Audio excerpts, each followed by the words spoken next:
But before we wrap things up, I want to circle back Okay. to affordability. Mm. With all this AI, how do we make sure that it Right. doesn't make it harder Yeah. for the average person to afford a home? That's a really important question. I mean, AI can make things more efficient and transparent, Right. but we need to watch out for those unintended consequences. Like, what kinds of unintended consequences are we talking about? Well, think about this. What if investors start using these Okay. AI algorithms to identify up-and-coming neighborhoods? Uh-huh. And then they all rush in, prices go way up, Yeah. and the people who have lived there for years can't afford to stay. Right. So it's like the people who are already ahead Yeah, benefit even more. exactly.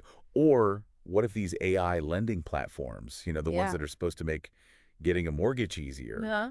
what if they actually end up perpetuating some of the biases Oh, wow. that already exist in the financial system? Yeah. So it becomes even harder for certain groups of people Right. to get an affordable mortgage. Okay, so that's a scary thought.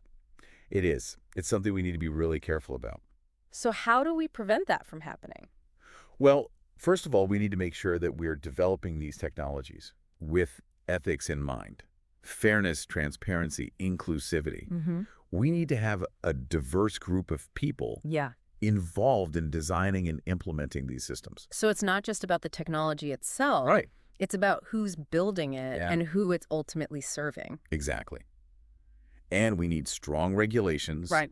and oversight to make sure that these tools Mm-hmm. aren't being used to discriminate against anyone. So it sounds like we need a lot of collaboration between the tech people, the policymakers, Uh-huh. and the people who are actually living in these communities. Yeah, everyone needs to be at the table. This is definitely a conversation we need to be having now. Absolutely. Yeah, It's about the future of housing. yeah.